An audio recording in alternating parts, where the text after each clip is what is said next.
और कई पैसेंजर इसके अंदर हताहत होने की संभावनाएं हैं।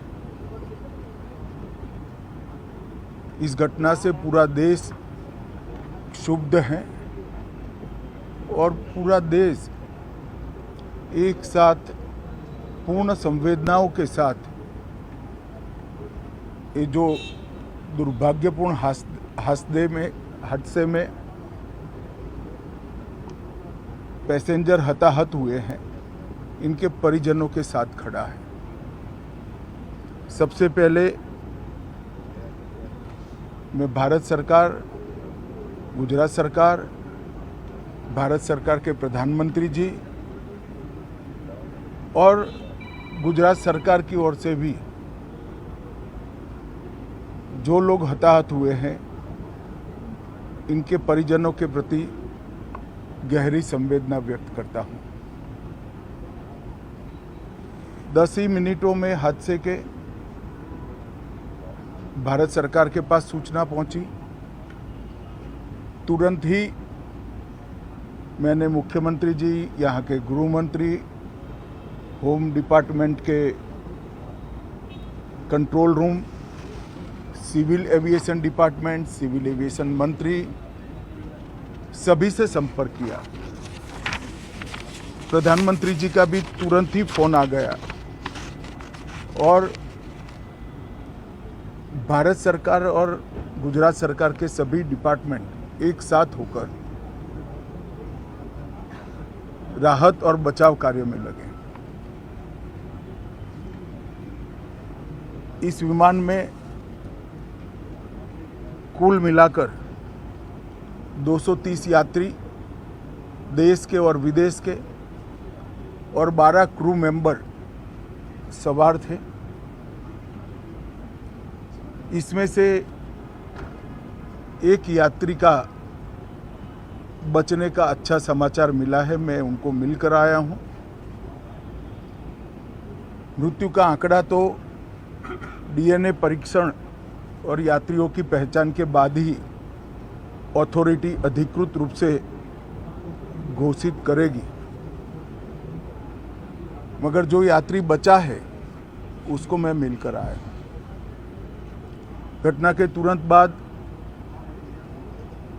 गुजरात सरकार ने बहुत त्वरा से डिजास्टर मैनेजमेंट की सारी इकाइयों को अलर्ट करते हुए, चाहे हेल्थ डिपार्टमेंट जो हो, चाहे फायर ब्रिगेड हो, चाहे पुलिस विभाग हो, भारत सरकार की भी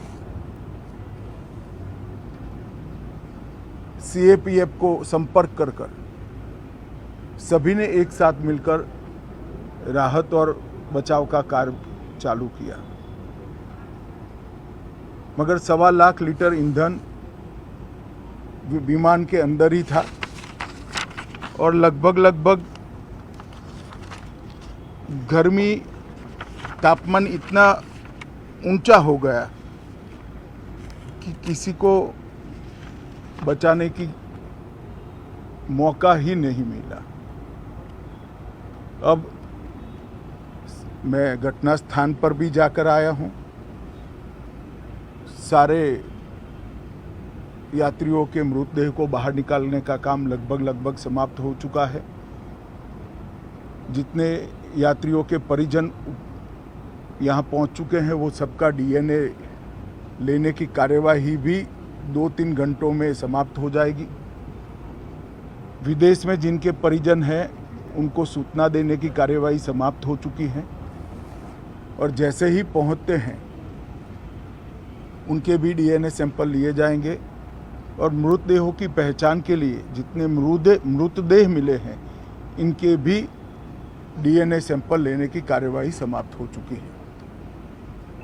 गुजरात में ही लगभग 1000 के आसपास डीएनए टेस्ट करने पड़ेंगे। ये सभी टेस्ट करने की क्षमता गुजरात में विकसित है, तो डीएनए टेस्टिंग के लिए कहीं गुजरात के बाहर जाने की ज़रूरत नहीं पड़ेगी। गुजरात की एफएसएल और नेशनल फॉरेंसिक साइंस यूनिवर्सिटी दोनों मिलकर कम से कम समय में डीएनए का परीक्षण पूरा करने के बाद परिवारजनों को अपना मृतदेह परिजन का मृतदेह सौंपने का काम करेंगे। उनके रहने की सुविधा, उनकी सांत्वना की सुविधा, जिनको मेडिकल प्रॉब्लम ट्रॉमा के कारण हुए इनकी मेडिकल की सुविधा, ये सारी व्यवस्था बहुत सुचारू रूप से हो चुकी है।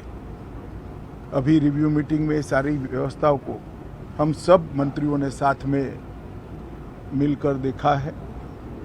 एविएशन डिपार्टमेंट ने अपनी जांच शुरू कर दी है और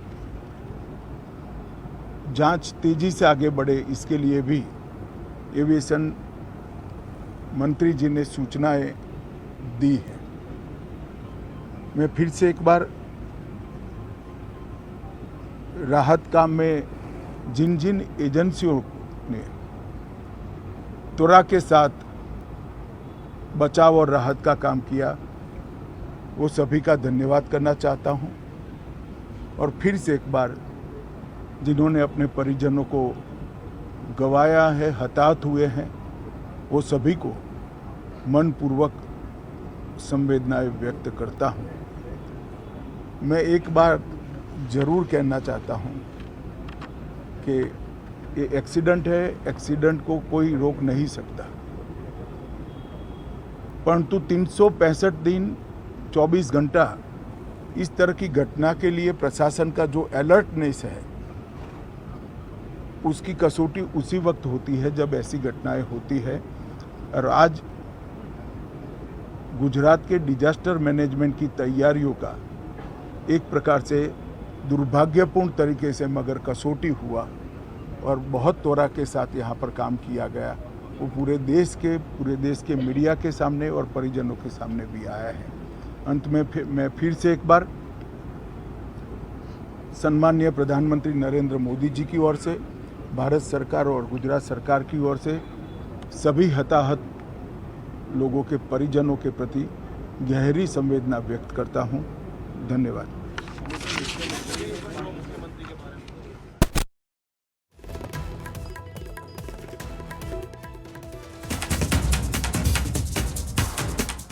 हैं और उन्होंने प्रेस से खिताब किया, प्रेस को संबोधित किया और उन्होंने बहुत सारी वहाँ पर जानकारी साझा की है। उन्होंने बताया कि किस तरह से ये हादसा पेश आया। उन्होंने ये भी बताया कि इस हादसे में एक व्यक्ति जो है वो जीवित बचा है। उन्होंने कहा कि मैं उससे मिलकर आ रहा हूँ। तो जाहिर है कि उनके इस कथन से कई तरह के सवालों के जवाब मिल जाते हैं जब वो ये कह रहे होते हैं कि इस हादसे में एक व्यक्ति जिंदा बचा है और मैं उससे मिलकर आ रहा हूँ। ये अच्छा समाचार है, लेकिन बाकी सब जो भी इसमें जिनकी मौत हो गई है, ये एक दुखद समाचार है और ये एक एक्सीडेंट है।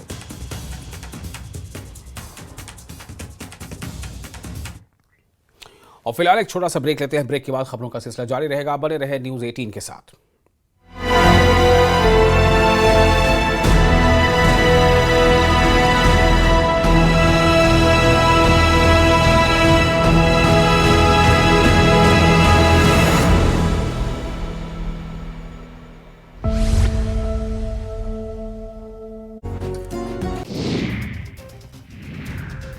गुजरात के अहमदाबाद में एयर इंडिया के विमान क्रैश। विमान में 12 क्रू मेंबर समेत 242 लोग थे सवार।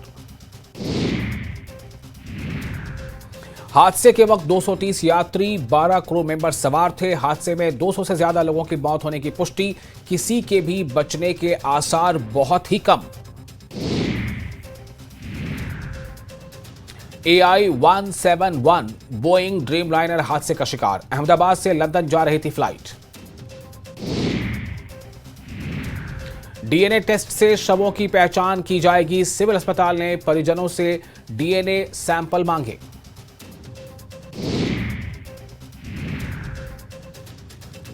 विमान में 169 भारतीय, ब्रिटेन के 53 लोग सवार थे। पुर्तगाल के 7, कनाडा के 1 नागरिक विमान में सवार थे। विमान में 217 वयस्क, 11 बच्चे और 2 नवजात शामिल थे। विमान सीधा डॉक्टरों के हॉस्टल पर जा गिरा। अहमदाबाद हादसे में मेडिकल कॉलेज के कुछ लोग घायल हुए हैं।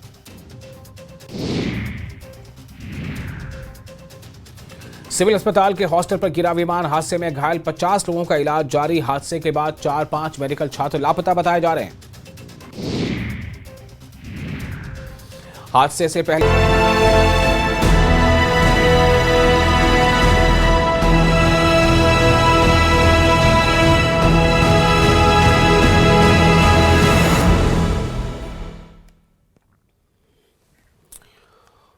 और जैसा मैंने आपको ब्रेक से पहले बताया कि गुजरात के अहमदाबाद पहुंचे हैं केंद्रीय गृह मंत्री अमित शाह। और न सिर्फ वो पहुंचे बल्कि वहां पर उन्होंने एक मीटिंग भी की, जिस मीटिंग में केंद्रीय नागरिक उड्डयन मंत्री भी मौजूद थे और केंद्रीय जल शक्ति मंत्री भी मौजूद थे और गुजरात के मुख्यमंत्री भी मौजूद थे।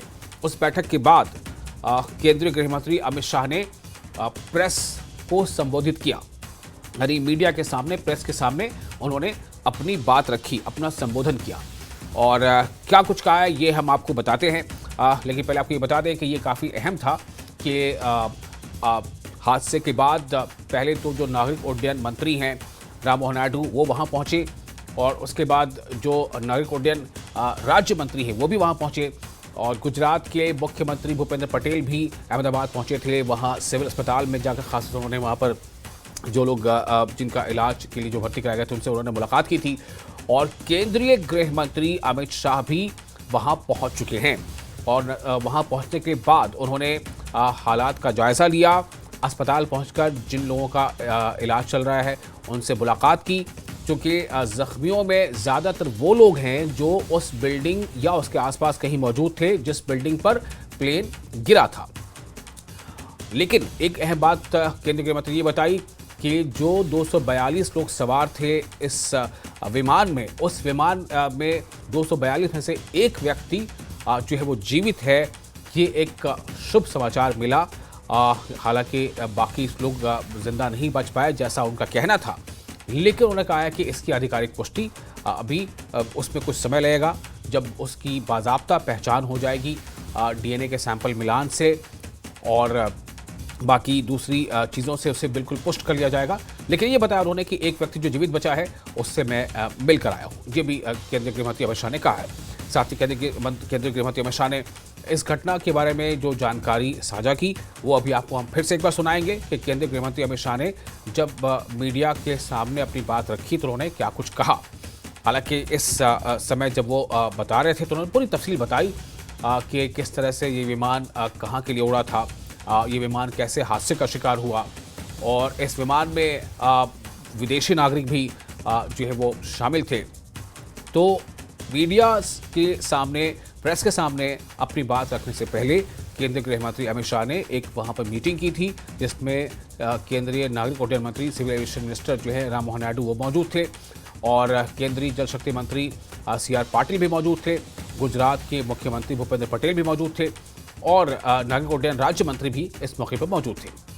तो इस मीटिंग के बाद इसमें कई तरह के दिशा निर्देश दिए गए होंगे ताकि जल्द से जल्द इस बारे में जो भी जांच की प्रक्रिया है वो शुरू हो ही चुकी है, उसकी जानकारी और इकट्ठा हो, सामने आए, अलग अलग एजेंसियों से ये जानकारी इकट्ठा होगी।